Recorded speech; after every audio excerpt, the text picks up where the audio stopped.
since that point, gone to such a high level that now we even have the NIL deals. Now you got Right. players, and I think it's because of this type of action what you guys did. That was Rockstar City, and I guess that led all the way up to now you being able to move on into another place. And before we get to all the stuff that happened there at Sierra Canyon and towards the end and why guys move, and always it's going to be a big move. And in case people don't know, I played at Cal State Northridge, of course, with my guy Ed. We had a couple seasons there, and Coach Andre Chevalier was also the assistant coach there at the time. So the connection with us go all the way back to college. Now, obviously these guys work together. I wasn't there; I was out here in Europe, so we still trying to get caught up on that stuff. But before we get into all that, let's speed up a little bit to Harvard Westlake and how you got there and how Yeah. you feel So right.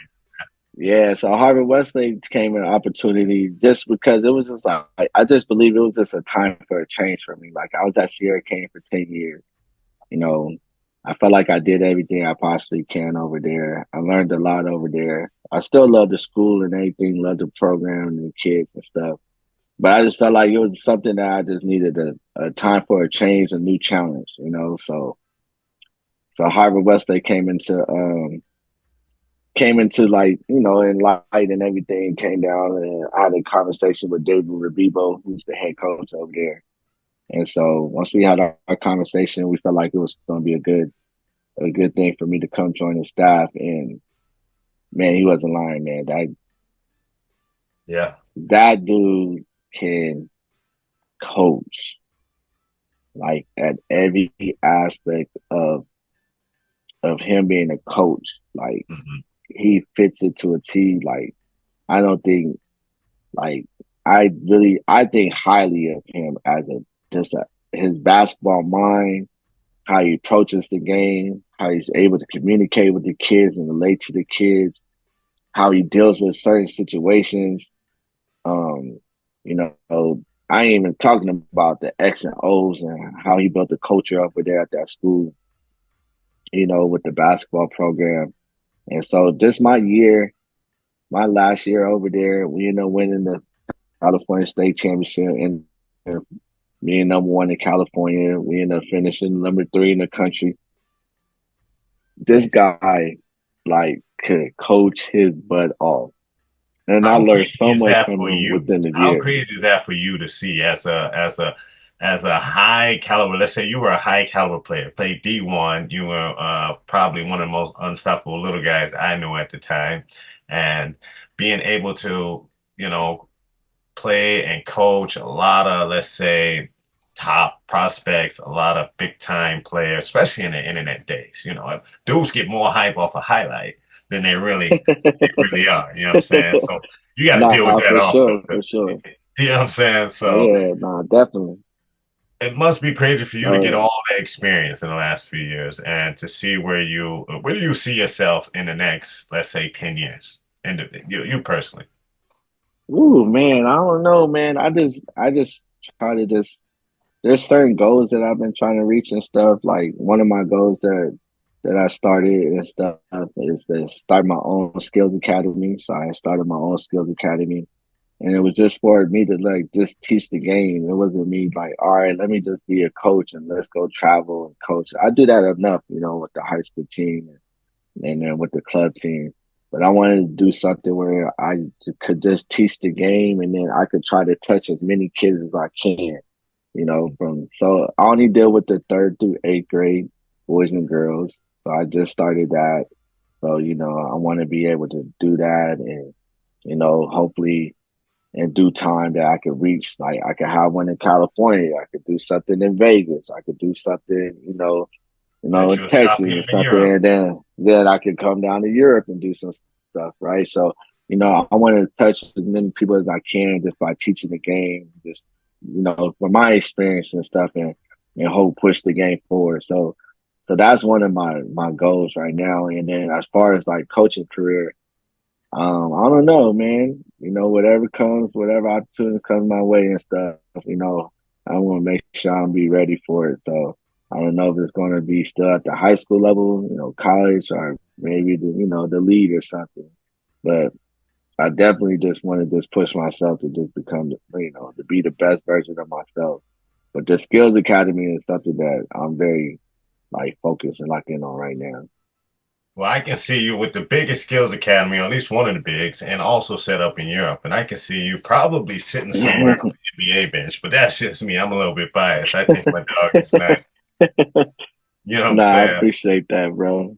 Hey I man, you know appreciate what it that. is. You know what it is. And to be honest, dude's been doing it big their whole life. I ain't gonna lie. So I'm not seeing that stopping anytime soon. When I look back at like you and a lot of other homies like Frank, what they got going over there at District, like or everybody who's been coaching and involved in the game, I'm Sure, not you there. could go ahead. So You I'm could not go ahead able to and see you it. could go ahead.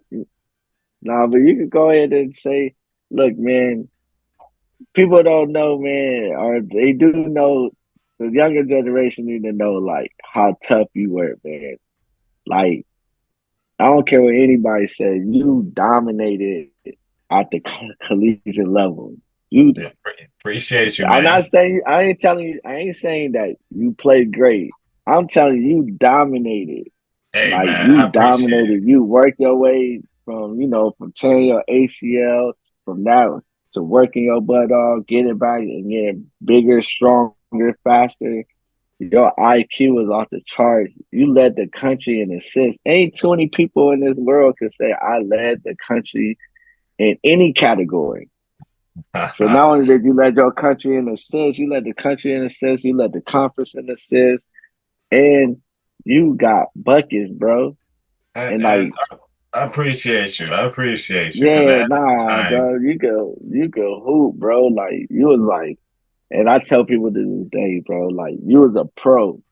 I don't care even if you didn't make it to the lead or what, you was a pro. You was a Yeah. pro.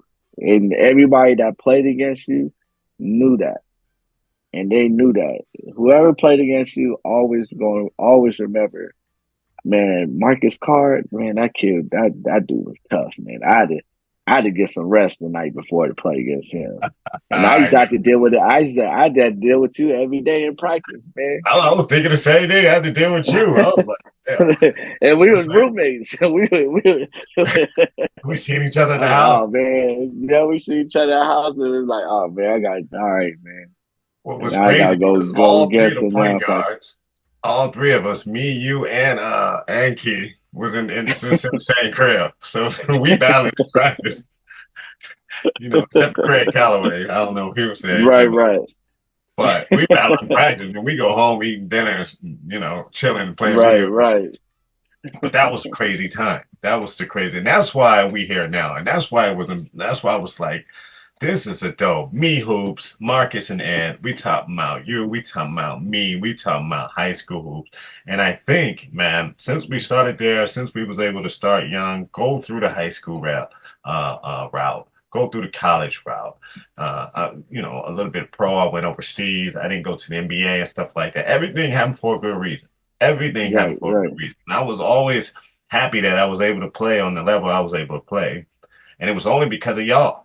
I mean, y'all, you don't know. I was like watching you, how you did your hezzy pull up three, and I'm like trying to incorporate that in my game. And I'm looking around, and I had so many ballers around. And it's proof because till this day, all y'all still involved with the game. Most of y'all still doing major stuff and giving back to the kids. And that's what this show is all about. We might be able to help put some people on in the future and just by talking that good stuff and that hype. So that's right. the end of segment one, my dog. I don't know. You want to add on to it? That was Nah, man. I'm just excited about doing a podcast with my bro, just talking basketball. Talking about experience, some stuff that we would already do anyways when we just chit chat and chilling. So now we just gonna bring some people from the outside into our own world, and oh yeah. hopefully they Oh can yeah. see how we talk about the game or how we just see things. And hopefully we can help and, like you said, touch people from outside of our region, and hopefully we can inspire some youth and stuff. So. That's what it is, man. Like we said, man, we are here.